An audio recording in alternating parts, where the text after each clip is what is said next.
अस्सलाम वालेकुम ख़ातिन हज़रात, मैं हूँ इसरार अहमद कसाना। वो कुरान पाक में अल्लाह ने कहा ना कि वो तो इज़्ज़ु मन तशा वो तो ज़िल्लु मन तशा, कि जिसको चाहता हूँ इज़्ज़त देता हूँ, जिसको चाहता हूँ ज़िल्लत दे देता हूँ। आज आपने वो वीडियो तो देख ही ली होगी, जो काज़ी फ़ाइज़ ईसा साहब के साथ जो हुआ है और जिस तरीके से हुआ है, और वो तो हम बात नहीं करते कि क्यों हुआ है, लेकिन जो हुआ है और उसके बाद जो कुछ हुआ है, वो बिल्कुल गलत हुआ है। देखिए, ये जो इस तरह का जो रिएक्शन होता है, ये लोग देते हैं, और ये हमारे यहाँ पे जो वेस्टर्न कंट्रीज़ हैं, जो डेवलप्ड कंट्रीज़ हैं, वहाँ पे भी होता है। वहाँ पे भी लोग मुँह के ऊपर वज़ीर-ए-आज़म के, सदर के, वो इस तरह की बातें करते हैं। लेकिन ये नहीं होता कि फिर आप उनको उठा लें, उनकी बेटियों को आप सील कर दें, या आप उनके बच्चों को उठा लें, या उनकी फैमिलियों को उठा लें। ये नहीं होता, क्योंकि ये फ्रीडम ऑफ स्पीच है। जब तक कि आदमी आपके साथ कोई फ़िज़िकल हरकत नहीं करता, उस वक़्त तक वो विदिन हिज़ राइट होता है कि वो जो भी बात कर रहा होता है, वो उसको राइट होता है। तो ये जो काज़ी साहब ने किया है, ये उन्होंने इंतहाई छोटेपन का मुज़ाहरा किया है, और इसका ज़रा तज़किया करते हैं, क्या-क्या हुआ है और किस तरीके से हुआ है। साथ ही साथ एक क्वेश्चन ऑफ द डे जो है, वो भी मैं आपके सामने रखता हूँ, वो भी आप ज़रा देखें, और ख़ास तौर पे ये जो इस हवाले से मैंने ये जो क्वेश्चन लिखा है, वो बेसिकली यही है कि काज़ी साहब के साथ जो मामला हुआ है, ये इसके ऊपर आपकी क्या ओपिनियन है? आप क्या समझते हैं, क्या ये ठीक हुआ है? क्या होना चाहिए था? और क्या अगर हुआ है, तो उसके ऊपर फिर आपकी ओपिनियन क्या है? ये है जी क्वेश्चन, ये मैं आपको पढ़ के सुना देता हूँ। What do you think of Qazi Faiz Isa's bakery incident? ठीक है जी, ये कब का हुआ है, ये हमें नहीं मालूम कि एग्ज़ैक्ट डेट क्या है, लेकिन वीडियो जो है, एहतशाम अब्बासी साहब ने बकौल कुछ जर्नलिस्टों के, उन्होंने इसको रिलीज़ की है, और उन्होंने बताया कि ये जो मामला हुआ है, उसके बाद फिर बेकरी वगैरह सील हुई है, सब कुछ हुआ है। इसका भी ज़रा तज़किया करते हैं, और साथ ही साथ जो बाकी इश्यूज़ हैं, उनका भी ज़रा तज़किया करने की कोशिश करते हैं, और इन तमाम उमूर पे गुफ्तगू करने के लिए हमारे साथ तशरीफ़ रखते हैं फैसल मोहम्मद साहब, जो कि इंटरनेशनल एक्सपर्ट हैं इंटरनेशनल अमूर के। उनसे बात करेंगे और चलेंगे बेल्जियम, और उनसे पूछेंगे कि वो इस बारे से क्या सोचते हैं। फैसल भाई, अस्सलाम वालेकुम जी। वालेकुम अस्सलाम जनाब, आपके नाज़रीन और सामीन की खिदमत को भी अस्सलाम वालेकुम। बहुत शुक्रिया फैसल भाई, बड़े इंपॉर्टेंट टॉपिक्स हैं, उसकी तरफ आते हैं, लेकिन ये जो काज़ी साहब की जो वीडियो आई है, आपने भी देखी है और हम लोगों ने सब ने देखी है, ये ज़रा मैं एक दफ़ा प्ले कर दूँ, लोगों ने देख तो ली है, लेकिन फिर भी मैं चाहता हूँ कि ज़रा थोड़ा-सा लोगों को पता चले कि हुआ क्या है। छोटी-सी वीडियो है, ज़रा 38 सेकंड्स की, ज़रा देख लीजिए। लानत हो आप पे। हाँ? लानत हो आप पे। लानत हो आप पे। हाँ? लानत हो आप पे। हाँ? लानत हो आप पे। हाँ? लानत हो आप पे। हाँ? लानत हो आप पे।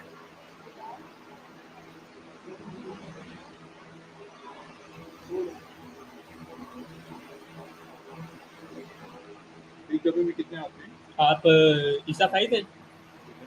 आप ईसा फाइज हैं? आप ईसा फाइज हैं? क्यों? है ऑर्डर नहीं कर। लानत हो आप पे। हाँ? लानत हो आप पे। लानत हो आप पे। हाँ? लानत हो आप पे, मैंने कहा। ये जी वीडियो है, जिसमें आप देखें कि एक जो बेकरी का शायद वर्कर है, वो ये कह रहा है कि जनाब लानत हो आपके ऊपर। अब ये लानत ज़ाहिर है कि एक बहुत ही स्ट्रॉन्ग वर्ड है, और कुरान में भी इसका हमने देखा है कि ये सिलसिला चलता है। हमने देखा है कि लानतुल्लाहि अलल काज़िबीन और इस तरह के अल्फाज़ कुरान पाक में यूज़ हुए हैं। तो फैसल भाई, एक तो ये मुझे बताएँ कि क्या उसका इस तरह रिएक्ट करना, पहले तो लड़के की जो बात है वो देख लेते हैं, क्या उसने ठीक किया या गलत किया? बिस्मिल्लाहिर्रहमानिर्रहीम। देखिए, आपने अब जो एक बात अभी अपने इंट्रो में भी कही थी कि बुनियादी तौर पर तो अगर देखा जाए, किसी की तौहीन करना, अपने से बड़े की ख़्वाह कोई भी हो, डज़न्ट मैटर कि वो मतलब जज हो, लेकिन ये देखना चाहिए, अगर नौजवान लड़का था कि वो बारिश शख्स था, कोई भी हो, मतलब हम एक मिसाल तौर पे काज़ी भाई से ईसा से हट के मैं बात कर रहा हूँ। हाँ, तो अगर हाँ। बारिश शख्स हो और सफ़ेद दाढ़ी हो, तो कहा जाता है कि सफ़ेद बालों से अल्लाह ताला को भी हया आती है। तो हुँ, बेहतर तो ये था कि इस किस्म के अल्फाज नहीं बोले जाते। ये तो एक हो गया ना दीनी, जिसे परसेप्शन हम हाँ, कहते हैं, या हाँ। अदब लिहाज के। लेकिन अगर आप देखा जाए ना, बुनियादी तौर पर फ्रीडम ऑफ स्पीच की जो आपने बात हुँ, की थी, हाँ, तो मैं समझता हूँ उस लिहाज से ये शायद इतनी कोई मायूब बात नहीं थी, एक आम सी बात है। आपको देखा, आपके इल्म होगा कि नवाज़ शरीफ साहब के ऊपर जूते फेंक दिए गए, हाँ। और कई लोगों के ऊपर जूते फेंक दिए गए। कई लोगों को आपने देखा, नवाज़ शरीफ साहब के अलावा इमरान खान के ऊपर भी कई दफ़ा आवाज़ें कसी गईं, जी, जी, मौलाना बिल्कुल। फजल रहमान के ऊपर आवाज़ें कसी गईं। तो ये तो एक चीज होती है, नॉर्मल चले हो जाती है। हम ये नहीं कहते कि हम इसकी हिमायत कर रहे हैं, लेकिन जो असल बात है ना, जो आपने बात ये कही कि जो उसके साथ जो इनके बाद जो इसका जो रद्देमल आया है, हाँ, ये नहीं आना चाहिए था। मतलब ये एक तो उसने तो गलती की, लेकिन आपने उससे बड़ी गलती ये कर दी कि आपने, मुझे ये पता लगा है कि उसको भी इन्होंने गिरफ्तार किया और उसके बाद सुना उसने माफी तलाफी भी की। उसने कहा कि एक जज्बाती बात थी, ठीक है, एक इंसान है, उनके मुंह से निकल आया। हाँ, देखिए, हाँ, फ्रस्ट्रेशन का शिकार तो है, चीजें नजर आ रही हैं। देखिए, जैसे आपने कहा था कि अल्लाह ताला ही इज्जत देता है और अल्लाह ताला ही जिल्लत देता है, शक बेशक, इसमें किसी को कोई नहीं है। लेकिन ये कुछ चीजें आपके हाथ में भी होती हैं कि आप कोई काम ना करें कि जिससे बखुद जो है मखलूक खुदा आपसे नफरत करे। आप हाँ, अगर झूठ बोलेंगे, कोई नफरत अंगेज कोई बात करेंगे, गलत कोई किसी के फैसले करेंगे या कोई भी काम ऐसे करेंगे जिससे कि खल्क़े खुदा को अगर तकलीफ होगी, तो वो आपके लिए बायसे नफ़रत ही होगी। तो तो खल्क़े ज़ाहिर खुदा का है, आपने कहा ना, तो वो कहते हैं ना कि कहती है तुझे खल्क़े खुदा गायबाना क्या, यहाँ पे तो जी, हाज़िराना ही हो गया। हाज़िराना हो गया। तो ऐसी सूरत में आप मुझे बताइए कि जो शख्स कोई भी हो, ख़्वाह मेरा मेरा भी कोई रिश्तेदार हो, अगर वो इस किस्म की अगर कोई किरदार अगर करता होगा, तो ज़ाहिर-सी बात है फिर अल्लाह की तरफ से इज़्ज़त तो नहीं मिलेगी। तो हाँ, कहने का मकसद ये है, जो आपने बात बिल्कुल दुरुस्त कही, आपकी बात को मैं बिल्कुल त त तस्लीम करता हूँ, तस्दीक करता हूँ कि बात जो है वैसे उसूलन गलत है, लेकिन जो उसके बाद उन्होंने किया है, सुना है कि उसके लेकिन घरवालों को पकड़ लिया है वो भी पकड़ और दिया, बेकरी को भी सुना सील कर दिया गया। लेकिन फैसल भाई बेकरी इसमें को देखिए एक सील चीज़ किया है। और उसके 1-2 और रिश्तेदारों को किया और अभी कुछ उसके दोस्तों को भी पकड़ा जा रहा है और अभी स्टिल है, मतलब ये नहीं है, उसको हाँ, गिरफ्तार कर लिया है। लेकिन हाँ, उसके बावजूद सुना है कि उस पे तशद्दुद भी हो रहा है। तो हाँ, तो अब ये देखिए जो है ना, ना, समझता हूँ कि अब यही बात गलत है। है जो आप कह रहे हैं कि जो रिएक्शन है वो इस तरह नहीं होना चाहिए था। लेकिन इसके साथ एक इसका एस्पेक्ट ये भी है कि आप ये देखें कि आम एक आदमी जो है, बेकरी का जो वर्कर है या कोई भी आदमी सड़क पे जा रहा है, वो क्या सोच रहा है इस वक़्त पाकिस्तान के हवाले से? उसके अंदर कितनी आग लगी हुई है कि उसके मुल्क के साथ क्या किया जा रहा है? काज़ी साहब को ये भी देखना पड़ेगा कि अगर आपके साथ इस तरह हो रहा है तो उसकी कुछ वजूहात भी हैं, जिस तरह आपने थोड़ा-सा ज़िक्र भी किया। तो ये भी उनको सोचना पड़ेगा कि जो हमारी अवाम है, उसके अंदर जो उसकी नब्ज़ है, उसको पहचानने की बजाय वो उसके ऊपर अपने वो जो एक खुद गर्ज़ाना एक उनके जो मसाले हैं, वो उनको मुसल्लत करने की कोशिश कर रहे हैं, तो ये भी तो ठीक नहीं है ना?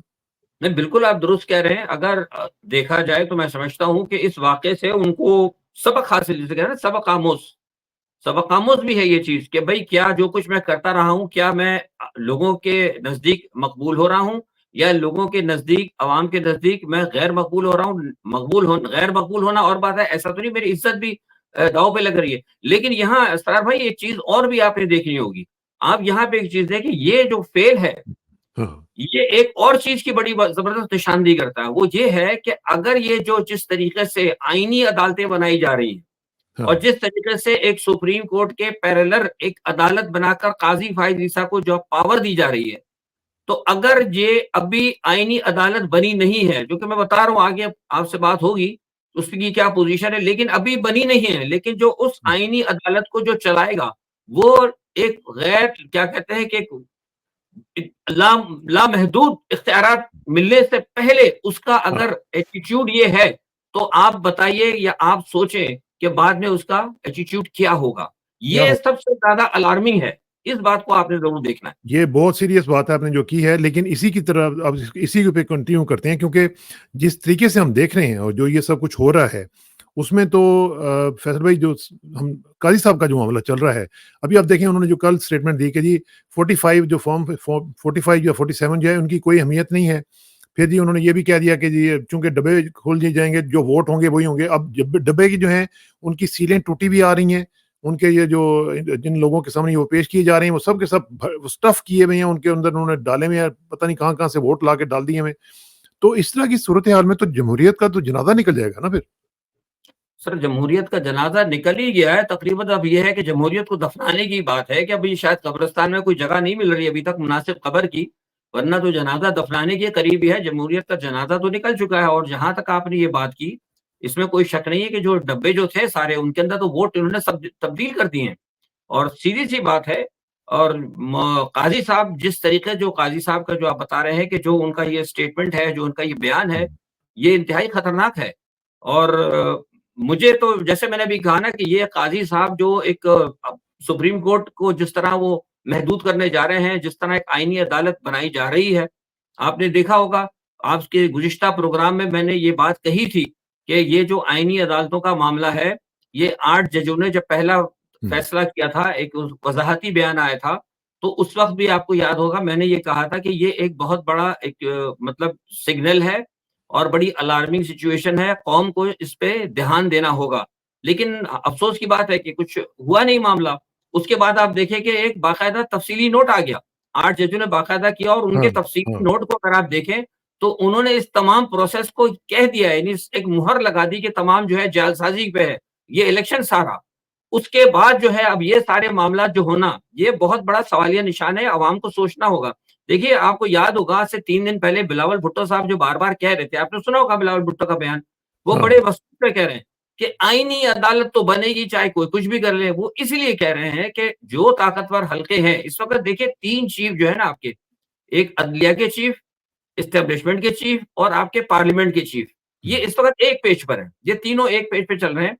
तो उनको जो है एक एस्टेब्लिशमेंट के चीफ ने उनको ये बावर करा दिया था कि जनाब हमने बात कर ली है, क्योंकि वो मुतमईन हो चुके हैं, नीचे आपको पता है काम तो कर रहे हैं, ताकतवर इदारे बहुत सारे हैं, उनके आपको पता है डिपार्टमेंट कई हैं। उन्होंने देख लिया, उन्होंने कहा कि जनाब अवाम के अंदर कोई रिएक्शन नहीं आया। जैसे ही ये 8 जजों ने जब तफसीली फैसला दिया था, तो आपको शायद पता होगा कि उस रात इस्लामाबाद के अंदर 3-4 जगह पे और इक़्तिदार के जो हलके हैं, वहाँ पर एक सख्ता-सा आ गया था। और हुँ, वो परेशान थे कि ऐसा ना हो कि कल कोई लोग निकल के बाहर आ जाएँ। लेकिन हाँ, जब कुछ भी नहीं हुआ तो उन्होंने कहा कि जनाब सब अच्छे की रिपोर्ट है। उन्होंने फिर पीपल्स पार्टी को कहा और बिलावल भुट्टो को पैगाम दिया कि जनाब आप डटे रहें, मौलाना साहब को भी हम जो है राज़ी कर लेंगे और मौलाना कर साहब लेंगे। भी ये आपको बता रहा हूँ, मुझे पहले भी कहा था और आज भी मैं अपनी खबर पे कायम हूँ कि अगर कौम नहीं उठेगी तो मौलाना साहब जो है कम से कम आईनी अदालतों के ऊपर जो है राज़ी हो जाएँगे और इस बात पे भी हो सकता है वो रज़ामंदी दे दें कि जो 9 मई के हवाले से लोग हैं उनको सिर्फ जो है आर्ज़ी तौर पर जो है कहीं न कहीं कुछ वो मखसूस हाँ, अरसे के लिए हाँ। 6 महीने का अदालतें वैसे बनाकर वैसे के उनकी हटा दें। वैसे उनकी एक स्टेटमेंट जो है वो आ भी गई है, उसमें उसमें उन्होंने इशारा किया है कि जो आईनी अदालत है वो उसके हक में है। लेकिन वो ये कह रहे हैं कि जी पर्सनल जो है वो लेवल पे नहीं होनी चाहिए, पर्सन स्पेसिफिक नहीं होनी चाहिए ये अमेंडमेंट जो है, यानी काज़ी साहब के हवाले से नहीं होनी चाहिए। और वैसे एक चीज़ मुझे बताएँ कि ये जो आईनी अदालत में जिसमें बिलावल साहब आपने ज़िक्र किया, बिलावल साहब कह रहे हैं कि जी वो जिस तमाम सूबों के उसमें लोग होंगे, ये आईनी अदालत है या ये कोई सियासी पंचायत है? क्योंकि जहाँ पे इंसाफ का तकाज़ा है, वहाँ पे तो कोई सिंध का हो या कोई कराची का हो या बलूचिस्तान का हो, जहाँ पे भी हो, भई जो कोर्ट है, उसने तो इंसाफ करना है, चाहे वो सिंध का हो या किसी और सूबे का हो, पंजाब का हो। तो ये जो है कि जी सब सब सूबों को लेके जाएँगे, तो ये मेरा ख़्याल है कि ये सूबाई मुनाफ़रत फैलाने की कोशिश कर रहे हैं ये। बिल्कुल, ये सूबाई मुनाफ़रत है और आपको जैसे आपने कहा ये बात बिल्कुल ऐसी है, अदालत के अंदर या जो काज़ी जो पंच होते हैं, जो चीफ जस्टिस होते हैं, किसी भी कोर्ट के हों, वो ये नहीं देखा जाता कि किस सूबे से हैं। असल में कुछ सीनियरिटी की बात होती है, कुछ काबिलियत की बात होती है और बहुत सारे मामला देखे जाते हैं। लेकिन जैसे कि मैंने आपसे कहा, ये बात आपकी बात बिल्कुल दुरुस्त है, इसके अंदर बदनीयती वाज़ेह है। बार-बार ये कहा जा रहा है और अभी देखिए ना सबसे बड़ी बात ये है कि इन्होंने एक बात जो मुझे अब आपने कहा है मेरे इल्म में बहरहाल ये नहीं था कि उनका बयान आया है। बहरहाल ये मुझे मेरे हल्के जो हैं जब मैंने आपसे पहली दफ़ा बात की थी, जो मेरे करीबी हुँ, हल्के वो ये कह रहे थे। वो ये कहते थे कि अगर अवाम नहीं उठी तो मौलाना साहब जो है हथियार डाल देंगे क्योंकि मौलाना साहब ने कहा था, ये हाँ, बात कहीं डिस्कस भी हुई है पीटीआई के साथ। लेकिन आपको पता है कि इस वक़्त बदकिस्मती से पीटीआई भी हमें कहीं न कहीं थोड़ी-सी ऐसी नज़र आ रही है जो जेल से बाहर जो क़यादत है, वो कहीं न कहीं मुझे नहीं पता कि वो कंप्रोमाइज़ है या डर रहे हैं या क्या मामलात है। तो इस वजह से जो है वो अब एस्टेब्लिशमेंट के हौसले बुलंद हैं और हुकूमत जो है खुलकर खेल रही है। और आप हुँ, देखें कि आज जो मरियम नवाज़ के जो बयानात हैं वो भी आप आपके सामने है कि उन्होंने हाँ, हालाँकि जब से गंडापुर ने बात की थी, उस वक़्त से यहाँ खामोश थे। आज आपने देखा है बिल्कुल खामोश होने के बाद आज ही अचानक 8 7-8 हाँ, दिन बाद जो है मरियम नवाज़ ने जो है अपना टेप रिकॉर्डर ऑन किया है। तो ये हाँ। सारी चीज़ें जो है ना अच्छा ये ये जो मौलाना वाली जो स्टेटमेंट है, ये मैं आपको दिखा देता हूँ। ये ज़रा जंग और जियो रिपोर्ट कर रहे हैं कि आईनी अदालत के हम के हक में हैं, किसी शख्स के लिए तरमीम के हक में नहीं। तो ये फज़लुर रहमान साहब फरमा रहे हैं और यहाँ से आप अंदाज़ा लगाएँ कि वो आहिस्ता-आहिस्ता मुझे लगता है जिस तरह आपने कहा है कि वो अपना माइंड मेकअप कर चुके हुए हैं कि वो इस के हक में वोट दे देंगे और लगता है कि मामला जो है वो तय हो चुके हैं, बातचीत हो चुकी हुई है। बिल्कुल, मैंने आपसे कहा था ये मेरे ज़राए ने मैंने इसलिए पिछली मर्तबा जब आपसे जब जिस दिन ये बात हुई थी तो मैंने आपको पहले बता दिया था कि अगर अवाम हुँ, नहीं उठी और अवामी रद्द-ए-अमल नहीं आया, तो मौलाना साहब जो है हथियार डाल देंगे। देखिए अब यहाँ पर एक बात और भी आती है, वो ये कहते हैं कि हम आईनी अदालतों पे कायम तो हैं लेकिन वो फलाँ या इस कोई स्पेसिफ़िक या कोई इनफ़रादी लेकिन हाँ, सवाल ये पैदा होता है असार भाई, जब एक अदालत बन जाएगी, आईनी हाँ, अदालत बन जाएगी, अगर वो उसका जज कोई भी हो एक्स वाई जेड, क्योंकि अब जरूर तो नहीं है, हो सकता काजी फाइज, वो कहते हैं कि रिटायर्ड आएंगे तो काजी फाइज ईसा का रिटायर हो जाते हैं, हाँ, वो हो जाए, या उनके साथ अभी आपने देख लिया जिस तरह जज तकसीम हो चुके हैं, तो कोई भी जज वो लाके लगा दे और फिर वो अगर कोई ऐसा फैसला दे दे, तो आपने तो कानून के अंदर ये बनाया है कि आईनी अदालत का फैसला चैलेंज भी नहीं हो सकेगा। यानी वो जो बिल्कुल, बाहर तो हमारी एक दूसरी सुप्रीम कोर्ट चल रही होगी, तो वो उसको चैलेंज नहीं कर सकेगी। ये बात मैंने आपको पहले भी बता, ये बात है अंदर, मुझे नहीं पता कि मौलाना हाँ, फजलुर हाँ, रहमान को ये बात बताई गई है या उनके इल्म में नहीं है।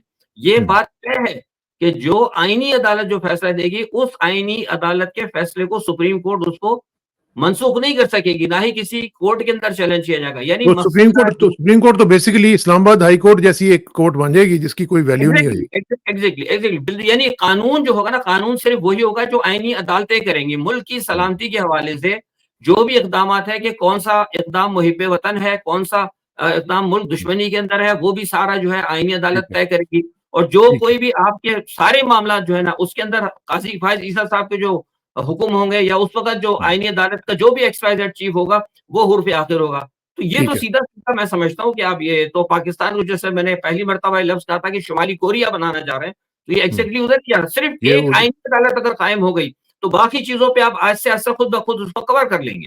हाँ, ये बिल्कुल सही कह रहे हैं आप। ख़वातीन हज़रात, ये मैं आपको दोबारा एक दफ़ा दिखा रहा हूँ, क्वेश्चन ऑफ द डे।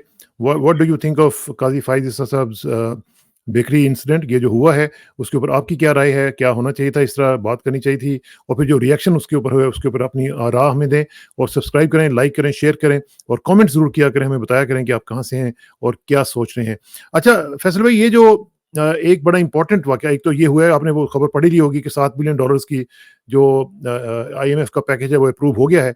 लेकिन इमरान खान साहब जो हैं, वो जेल में बैठ के अभी भी उनके, मुझे नज़र नहीं आ रहा कि वो किसी तरीके से कोई डिस्करेज्ड फ़ील कर रहे हों, कोई होपलेसनेस उनके अंदर हो।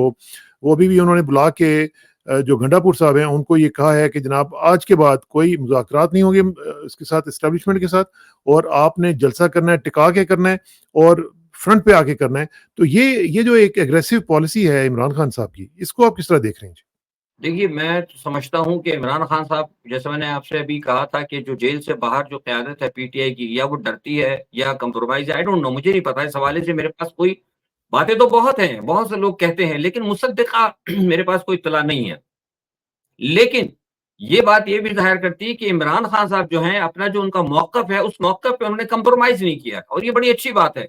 क्योंकि अगर देखिए, अगर लीडर ही कंप्रोमाइज़ कर जाएगा, तो फिर ज़ाहिर-सी बात है, जो उनका जो इमरान खान का जो मकसद था, वो तो फिर फ़ौत हो जाएगा। और एक बात, ये दूसरी बात, इसमें एक चीज़ ये है कि इमरान खान साहब देखिए, सवा साल हो चुका है।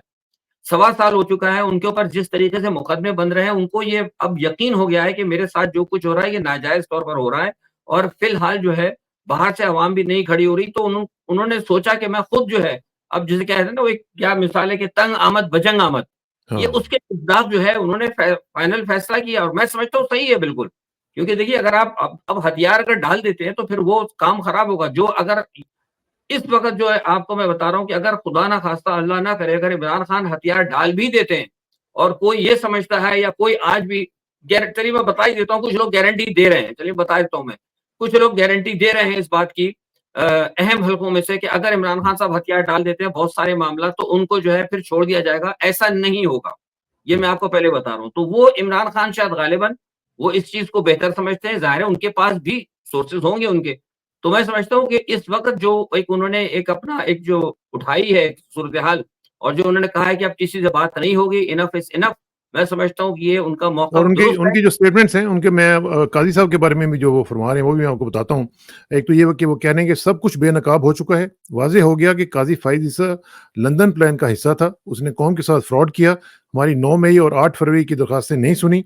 हर हरबे से हमारी नशिस्तों को कम किया जा रहा है, और काज़ी फ़ाइज़ ईसा ने हमारी 4 नशिस्तें कम कर दी हैं। इसके साथ-साथ वो आगे भी ये कह रहे हैं कि जो मामलात इस वक़्त चल रहे हैं फैसल भाई, उसके बारे में भी उनकी जो ओपिनियन है, वो ज़रा आप देखते हैं। वो कह रहे हैं कि मखसूस नशिस्तों के फैसले से सब वाज़ेह हो गया। चीफ इलेक्शन कमिश्नर जानिबदार एम्पायर ही नहीं, बल्कि उनकी टीम का ओपनर बल्लेबाज है। कादी फ़ाइज़ ईसा दूसरा बल्लेबाज है। उनकी तमाम हरकत मफादात का टकराव हैं। ये चाहते हैं कि उन्हें 2 तिहाई अक्सरियत मिल जाए और एम्पायरों को तोसी मिले।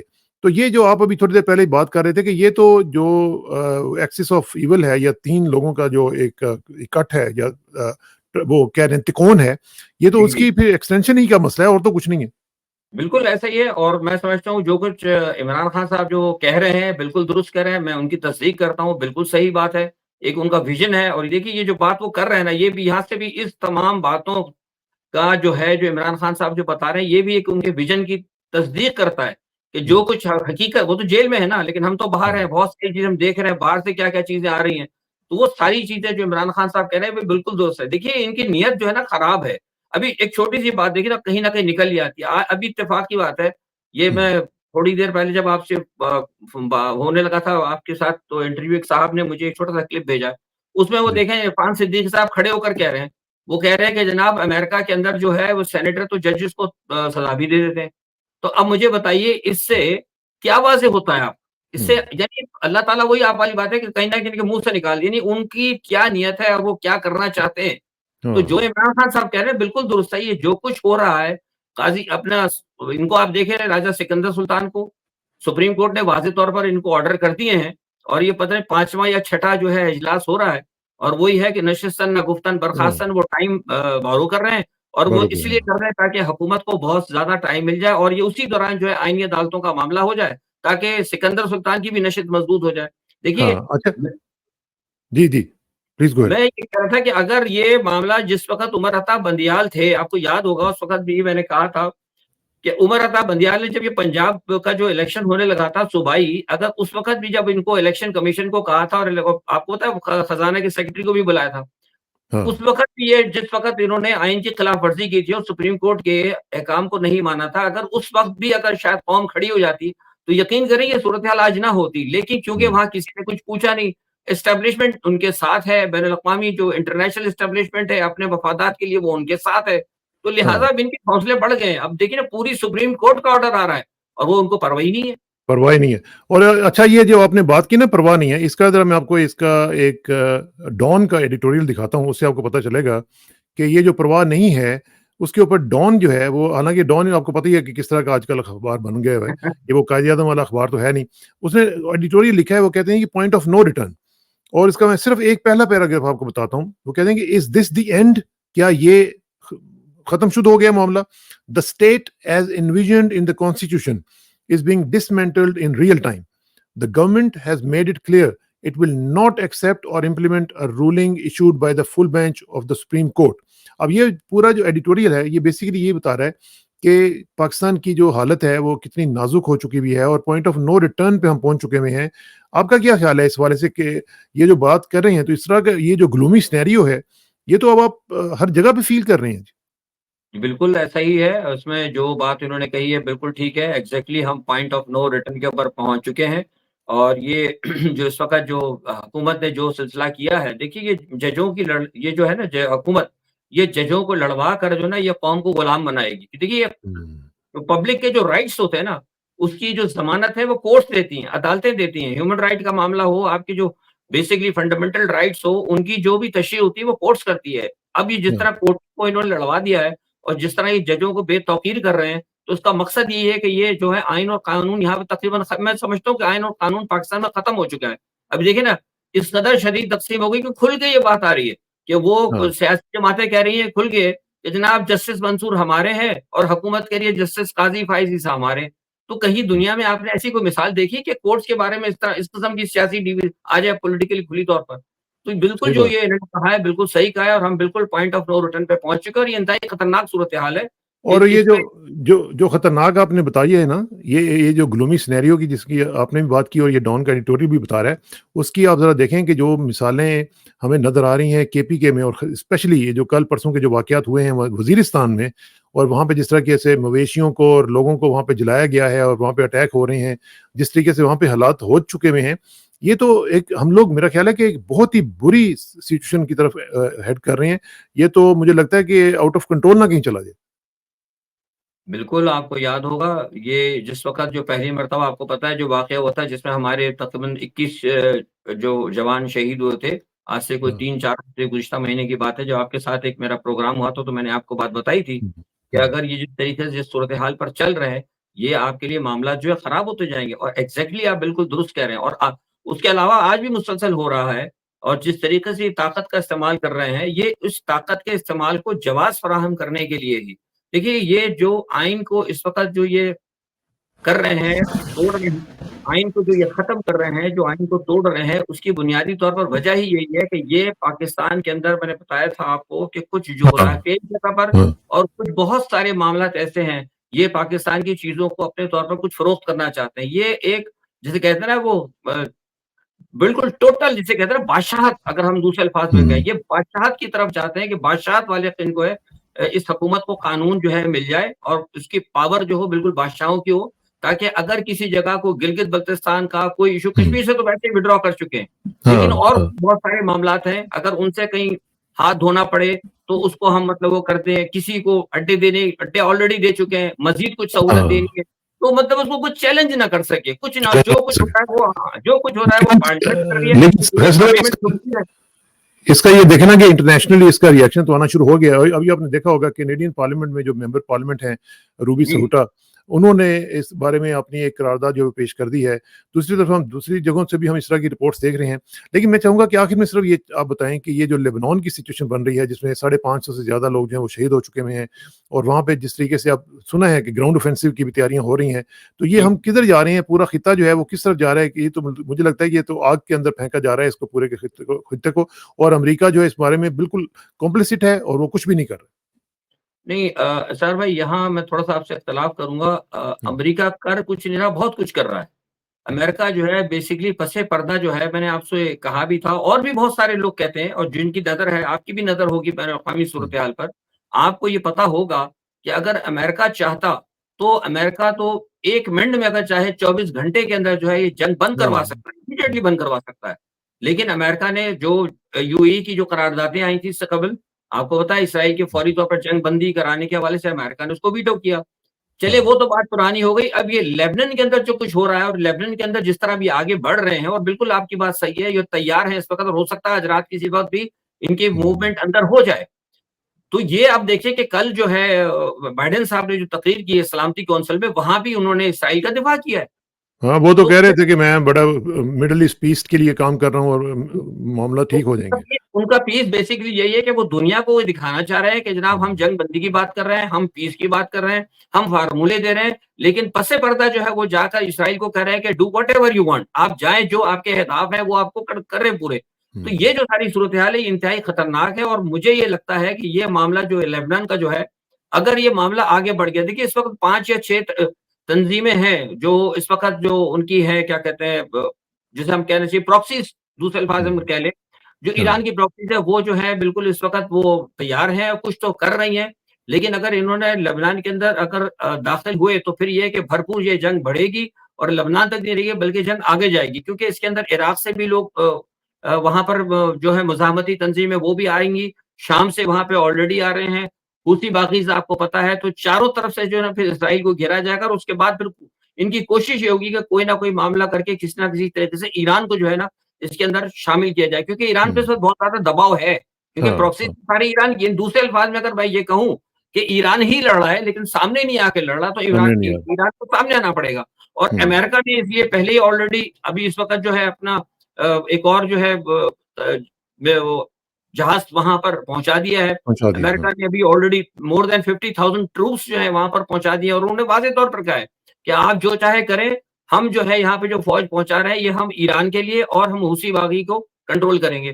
तो ये जो है ना बात बिल्कुल ये हालात इंतहाई खराबी की तरफ जा रहे हैं और कोशिश देखिए चाइना अभी भी कोशिश कर रहा है। कल मुझे पता लगा था कि चीन ने कहा है कि इसके अंदर थोड़ा सा इत्तेफा किया जाए, थोड़ा सा गौर किया जाए, कुछ सोचा जाए, जंग को ना बढ़ने दिया है। लेकिन जैसे मैंने कहा कि अमेरिका जो इस वक्त एक सुपर पावर है, वो अपने डिजाइन है ना, साजिशें कर रहा है कि जंग जो आगे। चलें, इसके ऊपर हम इंशाल्लाह सिलसिला गुफ्तगू जारी रखेंगे। बहुत बहुत शुक्रिया फैसल भाई, जल्दी आपसे मुलाकात होगी जी इंशाल्लाह। Thank you very much. अस्सलाम वालेकुम। वालेकुम अस्सलाम।